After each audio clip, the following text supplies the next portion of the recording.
Congressman Jared Huffman has been in the House for more than a decade, representing the region from the Golden Gate Bridge all the way up to the Oregon border. He has championed climate issues, former NRDC lawyer, fought to protect California's public lands, and prevented offshore oil drilling. He's pushed for financial institutions to divest from fossil fuels and introduced legislation to tackle plastic pollution. Please welcome Representative Jared Huffman to the Climate One stage.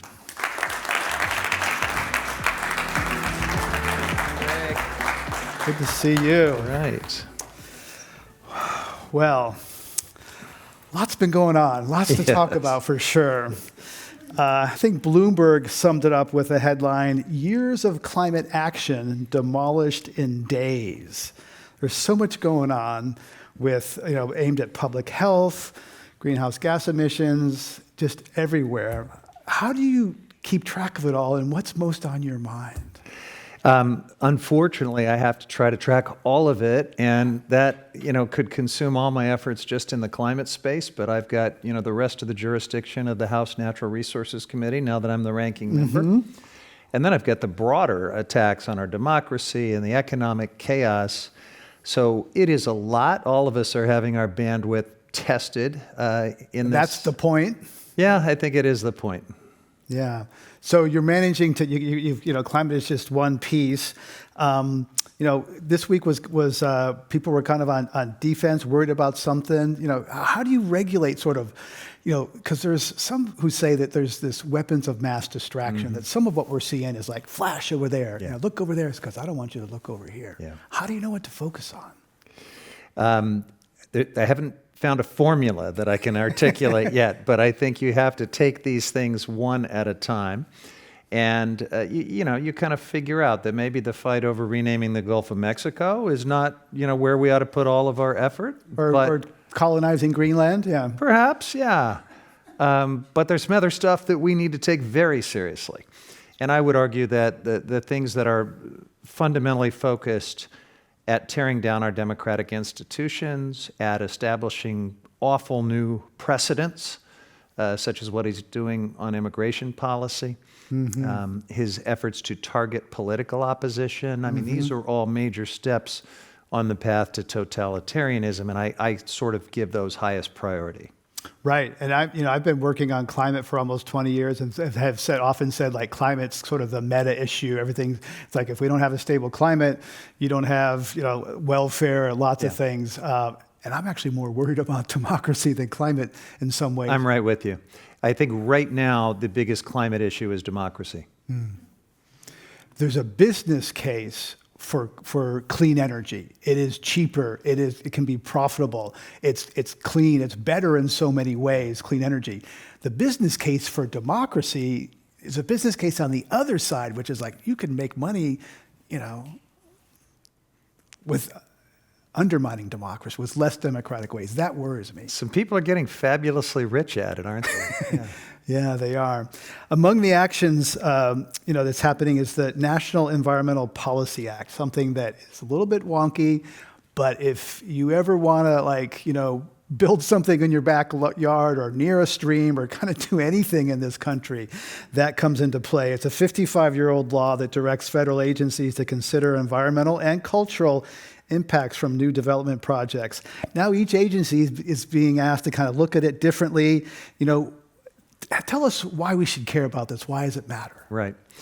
Well, I could take you back to the bad old days of the 1960s and 70s when we didn't have some of these bedrock environmental laws. And there's probably a few people in your audience old enough to remember when we had rivers that caught on fire and we couldn't put them out, when we pronounced entire bodies of water like the Great Lakes devoid of aquatic life and never fishable again. When we were losing iconic species like our national bird, the bald eagle, because of DDT and so many other things. So these foundational environmental laws that were bipartisan when they passed, most of them in the 1970s, have really given us tremendous progress in the fight against that kind of environmental destruction. But they've always had opponents, and right now there is a lot of energy behind tearing them down. And certainly Donald Trump is doing that in every way that he possibly can. Right. So what's at risk is we go back to those days of rivers on fire, dirty air, that sort of thing.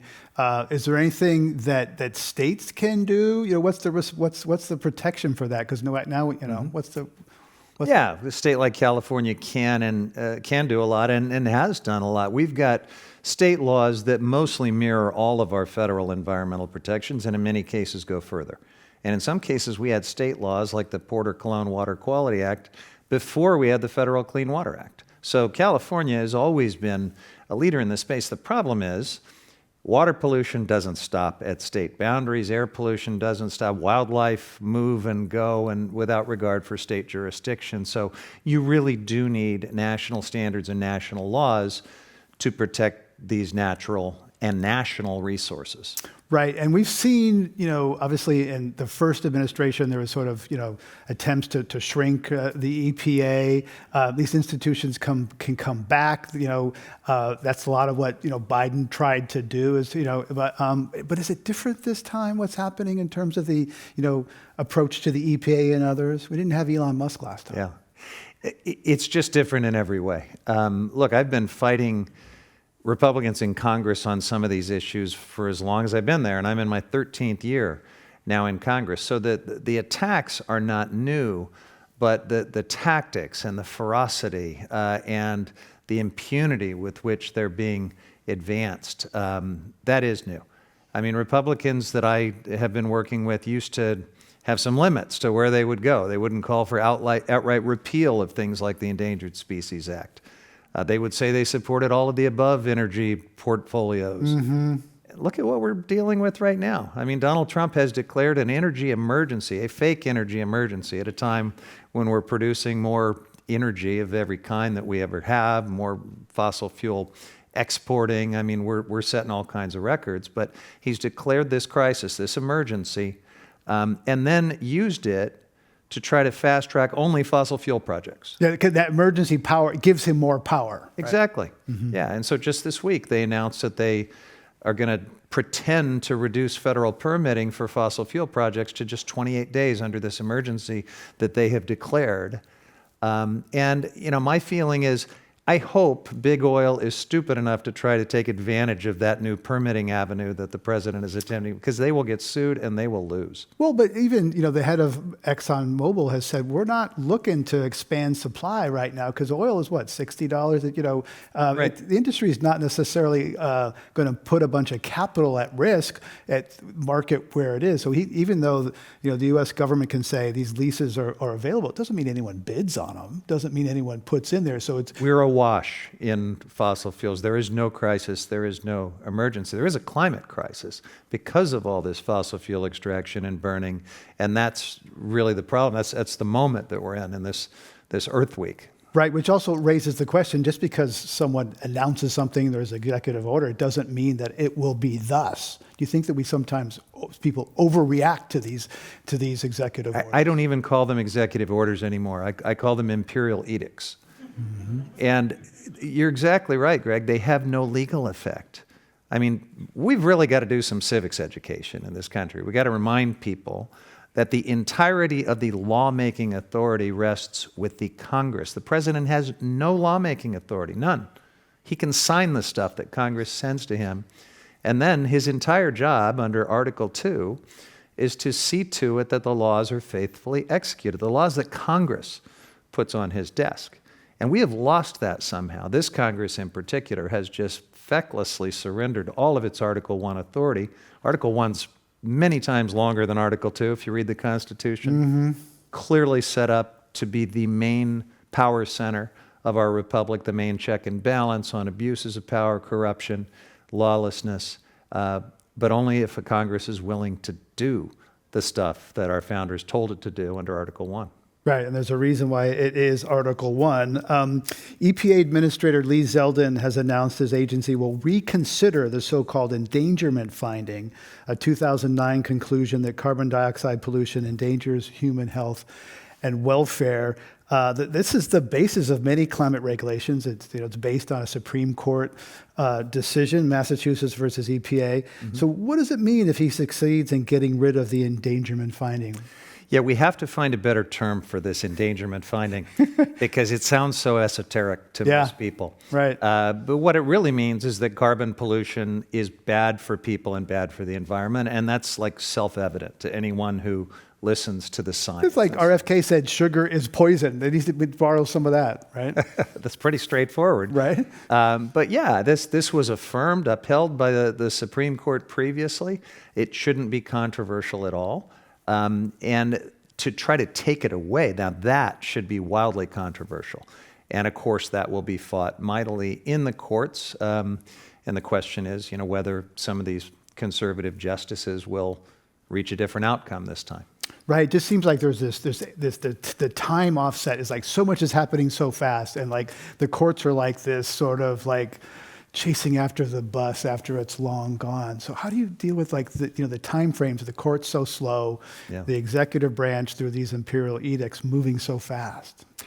Yeah, time is probably the most vexing part of this whole challenge, because we're not just in a race against carbon pollution because of what it's doing to the planet and the fact that it's going to pretty soon unlock all kinds of terrible feedback loops that will make it even harder to stabilize the climate.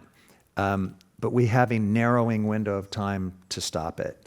And when these guys run out the clock in all of these different ways, when they try to rewind the clock by making coal great again and doing all of these things that you're seeing from this administration, they're not going to be successful in the long term, but they're going to take time away. And that really hurts our ability to do the right thing. Though I think sometimes we focus, so much on the United States.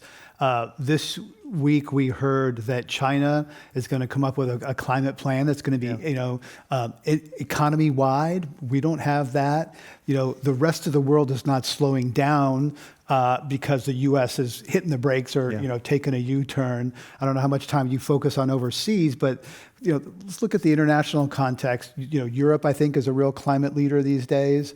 It's in the interest, and clearly in clean tech. China, I was in Asia recently. Yeah. BYD, those cars are all over the place. They're killing us. I didn't see them a year ago. A year ago, Hong Kong was all Tesla. Now it's BYD and Tesla. Yeah.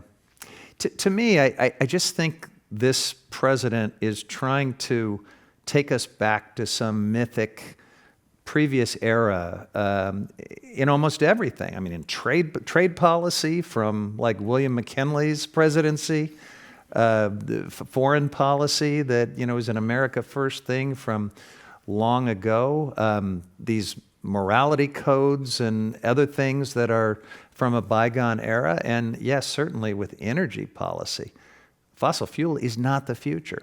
And he's literally trying to take entire industries, like he's trying to kill offshore wind outright in the United States. Well, I mean, that's just ceding the future to China. China's going to absolutely fill that void and eat our lunch on all the technologies and strategies that the rest of the world is going to keep moving ahead with. Right. In Iowa, 60+% wind, a lot of red states. So, Texas is big on wind. It's also seemed to be out of sync with rural America, red America. It is in many cases, and we'll find out in the next few weeks whether some of the representatives from those areas will stand up and defend the clean energy tax provisions of the Inflation Reduction Act. I mean, the rubber's going to meet the road here in the month of May. Is that right? So we've been following kind of there's this talk about taking a scalpel to the Inflation Reduction Act and kind of, well, we don't like this, we don't like, or a sledgehammer, because there's been Republicans from New York and elsewhere who've said, oh, slow down, keep that in place because this is, Georgia, it's brought a lot of jobs to Georgia. So what's the timeline? How's that going to play out? Well, the piece of it that comes through my committee, the Natural Resources Committee, is going to have a markup a week from Tuesday. Oh, so we will see our committee's pieces of this broader reconciliation bill. What it'll probably involve is trying to auction off a bunch of public lands to make some money for their billionaire tax cuts. It'll probably involve, putting a big thumb on the scale for a bunch of fossil fuel development and then trying to pretend that that'll bring a bunch of revenue in to help pay for the tax cuts. But there'll be a lot of action in other committees, and it'll be in the Ways and Means Committee where those tax credits get fought out. And we're about to find out, we've got 20 or so House Republicans that have written a letter with some wiggle room in the letter saying that they do not want to do away with those IRA tax credits. But it's not clear to me that, when Donald Trump leans in and starts twisting arms, that those guys will stand their ground. And it's also not clear which of the tax credits they care about. Because, certainly I haven't heard many defend the EV tax credits. That's kind of dead. That's the first. It seems like that's roadkill. That's in trouble. Yeah. You could imagine some of them defending battery storage and some other things because manufacturing has located in some of their districts. Certainly some of them like biofuels. Some of them like, a lot of them like the carbon capture stuff, because that's not even a climate solution. That's basically an oil and gas giveaway. So, it's a real mix, and it will be interesting to see what's left standing at the end of that. And then the goal is to extend the 2017 tax cuts, right, and to find the money to pay for that. And so what's the timeline? Is that something that's going to happen before summer recess? What's the time horizon? They've said before Memorial Day, and I do not think they're going to meet that deadline. But certainly things are going to heat up in the House very quickly, and we're going to get very busy on it. Okay, so this is the one beautiful big bill. One big, beautiful bill, and that's why it's going to be so hard for those Republicans that we hope will defend clean energy to stand up to Donald Trump, because that will also have their border security and the other things that are, sort of their articles of faith. Okay, and as well as a Musk-funded primary challenge if they don't stay. Exactly, and threats to their family and all the other niceties that go along with challenging Donald Trump. Right. So we're talking a lot about the bad things that are happening, though there is, certainly questions. The Democratic brand is pretty tarnished right now. People are wondering, I've heard about that. Where are the Democrats? David Brooks, conservative columnist at the New York Times, recently wrote that the administration is like a supercar with 1,000 horsepower, and Democrats are like chasing, scurrying around on mopeds. So What do the Democrats stand for now? It's easy to say we're against him, but what does the party and you stand for? Well, look, the Democratic Party, those words always make me bristle a little bit. Big coalition. It is a complex organism, and I am a small fiber in that organism. But all I know is that I have some fellow Democrats that I serve with that I think stand for all the right things and are great champions and great messengers, and I see so much courage and leadership from them every single day. The public clearly is seeing something else or wanting to see something else. And, I don't really know how to answer that except to explain that we do not have a singular strongman leading our cult like the Republicans do. You don't have even a leader at all. We don't have it because we're not in a presidential cycle. It's probably a year or two before we even have a strong sense of who the leading candidates for president the next time around are going to be in the Democratic Party. So I hope people will look to some of the great leadership. I think Hakeem Jeffries is doing a great job. I think my colleague Jamie Raskin, who I had in my district for the last couple days, is a phenomenal leader and a great messenger. And we've got so many other colleagues. I think Chris Murphy is out there doing amazing things. And there's others. I could go on and on. There's no lack of talent. AOC and Bernie Sanders. AOC and Bernie are bringing fantastic energy to the country at a time when we really need it. So it's going to be, I think, a platooning, a team effort from the Democrats here for the next couple of years. And I hope people stop longing for that messaging messiah to sort of deliver us from all of our angst. It's a little more complicated than that. Should the party have done been more reflective exercise about why Donald Trump won the popular vote, won men of color, many districts, many types of people moved in his direction in 2024. So that could have been, anti-incumbent fervor around the world that's happened in pretty much every election around the world in 2024, which is the time that the most people voted in the history of humanity. Post-inflation, post-pandemic hangover was a big part of this. But maybe they just didn't like what your party was selling. Well, that's what a lot of people are inferring from that. But I think you should be careful about inferring too much, because a huge amount of it is that we had kind of an ineffective leader. running for re-election when he probably shouldn't have been. And yeah, he clung to power too long. And he did. And he the hung guy on who too was long. elected to restore normalcy and protect against autocracy opened the door to it. Yeah, so I mean, there's just plenty of recriminations that we could go through, and I've seen all sorts of analysis of this. It doesn't necessarily tell you what we got to do right now to save our democracy and to try to make sure we even get to the midterms in 2026 and have a free and fair election. And, you know, while we're fighting with each other about all this, Donald Trump is going right after free and fair elections with his imperial edict, trying to take over state election authority, with what he rolled out today, going after Act Blue, the main Democratic Party fundraising platform. He's playing hardball. He is going to try in every way to keep us from taking away any of his power in the 26 midterms. And so we got to pretty quickly move beyond recriminations and get unified on the here and now. Right, and the party is not unified because some of it wants to like he won the popular vote, so we need to work with some of these ideas, accommodate. Others are like, more than 500 political scientists recently filled out a survey saying the U.S. is moving swiftly from liberal democracy towards some form of authoritarianism. Absolutely. And your Democratic Party elected kind of a status quo guy to lead it, right? I don't know anything about the DNC chair or how to characterize that. All I know is that my congressional Democratic colleagues and I are fighting this tooth and nail in every way we can. We are in the courts where we have standing and can be. We are working with litigants who do have standing and are in the courts. We are monitoring compliance with the 70-plus court orders that we've had that in one way or another have checked Donald Trump's power. We are at rallies and protests and trying to use every bit of our platforms and communication tools. And we're using the limited tools we have in the minority in Congress, the parliamentary mechanisms, the spotlight of our hearings and the bills we introduce and the messaging we do. So the will and the fight is there. We've just got to make this an all-inclusive, unified effort of people who love this country right now, and we just don't have a lot of time for division and I think hand-wringing and recrimination. Right, and then the idea is that people haven't seen, this is David Brooks calling for, this kind of sort of uprising, and he's saying transpartisan. It can't be the usual sort of left-right, can't be just Bernie and AOC, because that seems like the typical kind of, it's partisan. Yeah. That's like politics as usual. And many people are saying this is not politics as usual. It's got to be bigger than that.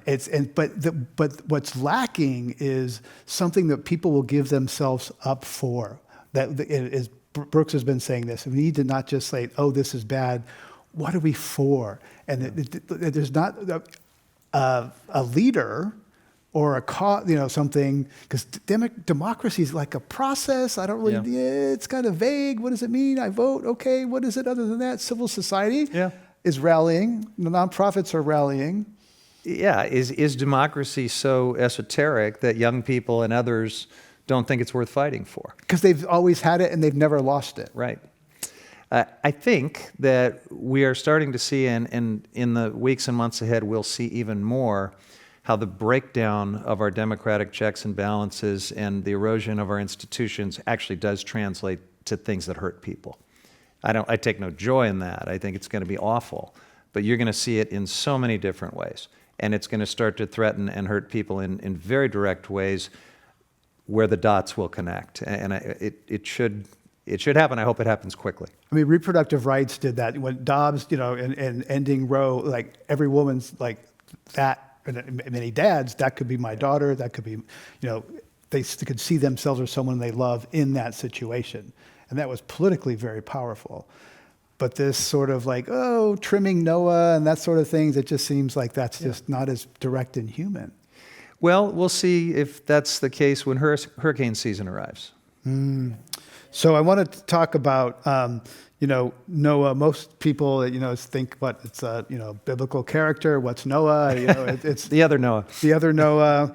People haven't, heard of Noah. But if you look at your phone app to what clothes to wear, or logistics companies rely on data from NOAA to like, is your package going to arrive on time? Yeah. So tell us about what's happening at NOAA and why we should care. Yeah. NOAA is one of those federal agencies that does so much for Americans every single day that they really have no idea is even happening. So yeah, weather is like a big one because all of the climate data, all the climate science that we do at the national level, it resides at NOAA. And so many of these data sets and tools that they develop and maintain are just made publicly available to everyone. So when you go to weather.com or when you see your weather forecast in the nightly news, that's all coming because of NOAA. And it's accurate because of NOAA. When you get forecasts and mapping for hurricanes and storms, and when you get warnings for red flag conditions for fire dangers so that we can avoid catastrophic wildfire, that's all NOAA science and NOAA expertise that's making that possible. When your nuclear submarine does not run aground because we've done good ocean mapping and because we understand ocean currents, that's because of NOAA. And I have been at hearings where Navy admirals have made that case very passionately. So this is an agency that does such mission critical things for Americans every single day. And these fools from DOGE who don't understand that are just ransacking through the data, cutting things and cutting people that they really fundamentally just don't even understand. Yeah, and not to mention farmers, right? I mean, a lot of food production relies on that data. Like, yeah, right? we're going to go back to the Farmer's Almanac to... Wow. The word climate is being purged from government sites. We know that Jackie Robinson was erased from the Pentagon. Enola Gay, we can't look at that picture anymore because that was triggering to someone. So that's not going to change, the chemistry and physics of the global atmosphere. It's not going to change fires and floods, et cetera. So what impact does that have of this sort of erasure of language in government? I think we'll look back on this as just one of the most deeply stupid and self-destructive things anyone in government has ever done. I don't know any other way to describe it. It is just like a full-on rejection of science and reality and decades of progress as well. So I don't know any other way to characterize it. It's deeply disturbing, and I know this is not what most Americans think they voted for when they elected Donald Trump. I don't think they wanted to tell federal employees across the workforce, stop everything you're doing, stop your food inspecting, stop your air traffic controlling, and go scour through your website to make sure you're not using words that offend us. But liberals often say science, most Americans didn't love high school chemistry and physics. Or they probably don't practice science. They probably don't even know a scientist. Isn't that another one of these esoteric concepts? Science, like what is science? Unless you're a PhD scientist, it's a process, et cetera. But most people don't really touch it or practice it. Well, we can remind them why science matters, and you can look at things like the National Institute of Health. Mm-hmm. And you can, probably find some medical condition that they or someone in their family have where they wouldn't be alive today if it weren't for breakthroughs enabled by federal research and federal science. I think we are challenged to make science a little more real for people in the face of, all the disinformation and the sort of post-factual stuff that is going on right now. But there's a lot to work with. There's a good story to tell about science. Yeah, and just need it more relatable. Fires are sweeping the American West. There's no such thing as really fire season anymore. Republican Senator Tim Sheehy of Montana and Democratic Senator Alex Padilla of California have introduced a bill that would create a national wildland fire service, create a new agency to coordinate federal wildfire response nationwide. Is that a good idea? Is that an area where there can be some bipartisan collaboration on common interests? I'm intrigued by the idea. I certainly understand because I've got a district goes from the Golden Gate Bridge to the Oregon border. So I have all the different federal public land agencies. I've got BLM, I've got National Park Service, I've got the Forest Service. A lot of burnable territory. And a lot of burnable territory. So, I'm intrigued by the idea that maybe a standalone federal wildland firefighting agency could be more effective, but I want to make sure that it's not duplicating or even complicating the work that all these different agencies already do to try to, do fire resiliency projects and respond to fires, in their jurisdiction. So we'll just have to look at it, I think. See what it means.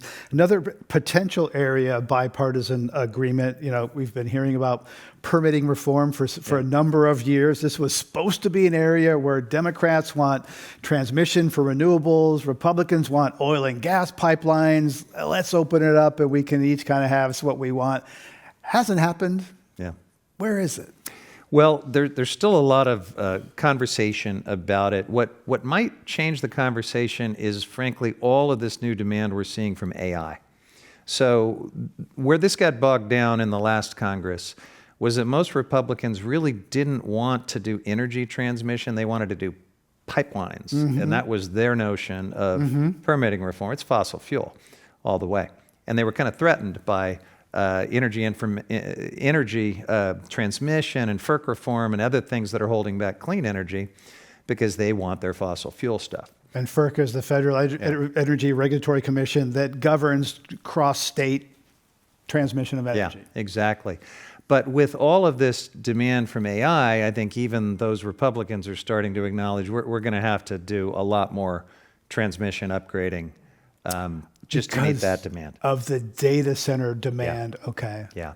So I think maybe there's a little bit more of a bipartisan flavor to the transmission piece of permitting reform.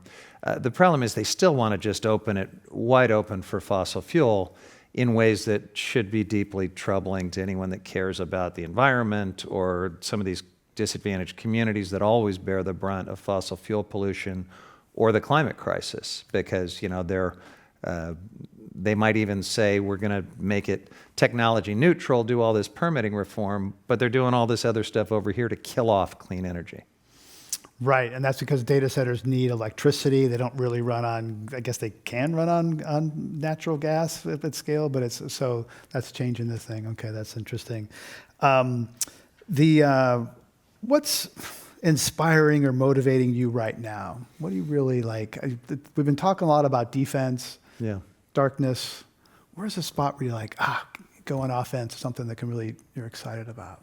Well, I get asked, are we on defense and offense? And I kind of feel like I'm on offense all the time because I am attacking and I am using the tools I've got as proactive as I can. But if you think of offense as like legislating, we're not doing that right now, and we're not going to. Oh, you don't have the power. Yeah, we simply won't. So I think you need an offensive mindset even when you're playing defense. The offense will come outside of the federal government right now. It's going to come from the state of California. It's going to come from local government, from non-governmental players at the international level. What some of these countries in Europe who still want to address the climate crisis, what they're going to do to continue to maintain progress until the U.S. comes back to its senses. The question often comes up in climate conversations, what can I do? People are overwhelmed right now. Some people are just checking out. Some people are activating. One person I heard says the best thing you can do is adopt a local institution, civic That's institution. a good thing to do. Yeah. Because a takeover would have to happen at the local level, really. What's your answer to people ask you, Congressman, what can I do? Well, the one thing you definitely should not do is wallow in the pit of despair or be alone. That's kind of what they want. The authoritarian playbook is to divide us and overwhelm us and to fill us with fear and intimidation and existential angst. So, look, we all feel some of those things. It's hard not to with the fire hose, the flood the zone that we've been dealing with. But we got to pretty quickly get in a mindset of powering through this thing. And Together, yeah. It's got to be a big engaged coalition. And I think the local stuff does matter. I think all types of civic engagement are part of this. Showing up at town halls, showing up at rallies and protests, showing up at a Tesla dealership, whatever is your, sort of flavor of engagement. And then I'll just throw out one more thing. Support the big national environmental organizations, because right now they are in the crosshairs. And you see what Donald Trump is doing to all of his political enemies. You see how he's going after higher education. You see how he's going after law firms and individual judges. The big climate groups, the big environmental groups have a target on them right now, and he and Republicans in Congress are going to be coming after their tax-exempt status. They're going to be doing so many things that put them back on their heels, and they're going to need our support too. Right, and that first thing is like Tim Snyder's is do not obey in advance in those organizations. Yeah. No, anticipatory obedience is the most just dreadful part of this when you see corporate America and folks in the tech industry and others just sort of falling in, bending the knee. You let them know how disgusted you are when they do that too. We have time for some audience questions from Susan, Sam, and Marnie. Please join us. Susan, Sam, and Marnie, please join us for your questions for Congressman Huffman. Hi, Susan. Thank you so much. I'm glad you mentioned California's leadership role. Mm-hmm. And one of the really important ways that we can continue to make progress on climate is through our vehicle standards, our clean vehicle standards, which other states are able to follow. I think like 17 other states are following California's rules to move towards clean vehicles.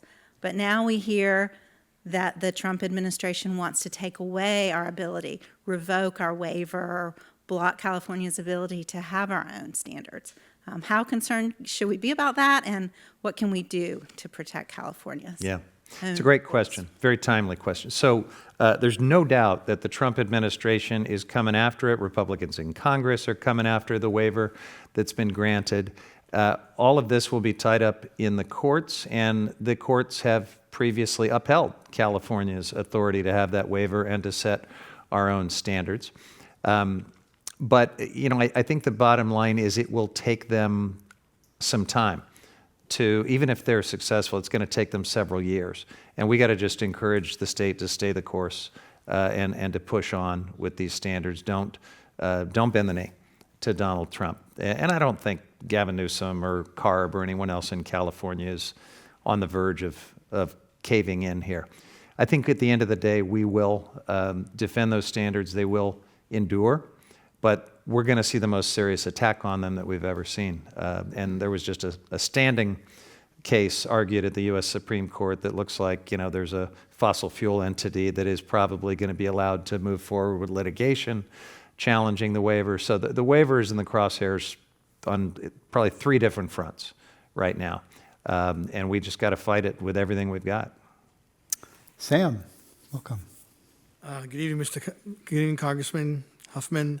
Given that in the 90s, I served on the Clinton administration in the U.S. Department of Energy Office of Science and was a deputy assistant secretary and did a lot of international trips in support of basic science and research. What is the risk you see potentially we're facing after this Trump administration? And what's the greatest risk, and what do you think we can put back together? After the Trump administration? Well, from the present tense to the next 3 years. Yeah. Right? Because relate to us what's at risk. Yeah. And how we can fix it when this is over. Yeah, I think the biggest risk, whether you care about environmental policy or climate or frankly almost anything else, is will the checks and balances that limit presidential power hold? The stuff that prevents presidents from just defying the law and doing whatever they want, the stuff that has prevented them from just lining their own pockets in unethical and illegal ways. All of this is being tested by this administration in the most brazen way. And Congress certainly isn't stepping up and doing its job under Article 1 in the way that it should. Now we're going to find out if the Article 3 branch, the courts, we'll be able to effectively stop this guy. But I mean, the answer to your question is I think that he is trying to bully his way into a full-on totalitarian dictatorship that will roll back decades of progress across the board, environmental progress, social progress, political progress. And all of us are going to have to kind of open our eyes to that and get involved in the fight against it to stop it, because Congress is along for the ride, which is just one of the most shocking and defining parts of this moment.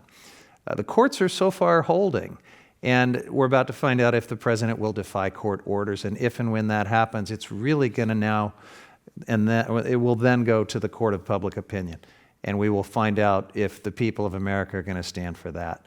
So that's, I guess, kind of ominous. It's nothing I ever thought we'd be living through, but it's absolutely what is going on in this moment. And I just think it should bring us all together, whether it's climate policy or science or any other priority that you care about. All of it is at risk if we allow that to succeed. We've had Jenny Odell up on the stage earlier during Climate Week, and she talked about declinism, which is this idea that there's sort of this inevitable, oh, it's all going down, and that narrative is flawed. It's not determinative, right? We have agency, perhaps more agency than we think. I think sometimes that doom looks like, oh, we're going down. Well, and that's the authoritarian playbook too. Is to make us feel that way. They set that up. That is the condition they want us in, because then they represent themselves as a solution. And we to this feel period. powerless. Yeah. Right. Marnie, welcome. Hi, Greg. Hi, Congressman Huffman. I, on my way here tonight, was listening to the head of the EPA talk about America's public lands, mineral rights, and ocean areas as seabed mining? Assets on the balance sheet of America. And also heard that they have, I don't understand how they've changed this regulation for environmental reviews, but that they've reduced those reviews from a year to a year and a half long process down to about 14 days, so that they could, as you put it, line the pockets of various people with the assets of the American public. And I'm wondering, as they're trying to speed approval processes and break down the checks and balances at the more micro levels, what kind of recourse do we have with that? And how does, in your role as an active Congress member, what can you do about that? Yeah, there's a few different parts of that. So what they are trying to do by treating our public lands and natural resources as line items on a balance sheet just flies in the face of the whole idea of multiple use, of conservation, of any kind of intergenerational trust. These have always been, central values for our public lands, for our national forests, for our conservation areas, for all of it. And you do hear Trump administration officials, I've heard Doug Burgum, our Interior Secretary, say the same thing, that we've got this amazing balance sheet, and if you just properly accounted for all of the public lands on our balance sheet, it will more than pay off our national debt. Well, all of this stuff is not to be monetized in this generation. That's not what it's about. And it's just so incredibly craven to even think or talk about it in those terms. But it'll also be really deeply unpopular. I think people understand intrinsically the value of some of these public lands that they'll never visit in their own personal life, but they know that we need to steward them for others and for ecosystem and biodiversity values and for future generations. I feel like we will win that argument if they don't wreck the place in the meantime. And the other part of your question, well, you asked about seabed mining and you asked about the 28-day permitting streamlining. Seabed mining is just going to set us up as a rogue nation. Most of the other nations of the world are members of the Law of the Sea Treaty. United States is not, because we developed this paranoia about multilateralism and all kinds of other things. And then most of the other nations have agreed not to do this stuff in international waters until we reach an international agreement. And Trump is saying, go ahead, just go out and start mining up these nodules that have rare earth minerals and you know, come what may. So there's all kinds of conflict and tension, and it'll further our sort of pariah status and on the global stage. I think it's terrible for our standing and for our goodwill with the rest of the world. But for the 28 days, do not worry. And this is such an extreme and not viable proposal. The idea that you're going to take a full-on environmental impact statement that would normally take a year or so for a huge, complex, polluting project, do it all in 28 days, have a 10-day public comment period for anyone who may be impacted by some massive refinery or LNG export. It's preposterous. It'll get sued and it'll get stopped, but it's, I guess, good politics for them. Thank you. And on that happy note, thank you.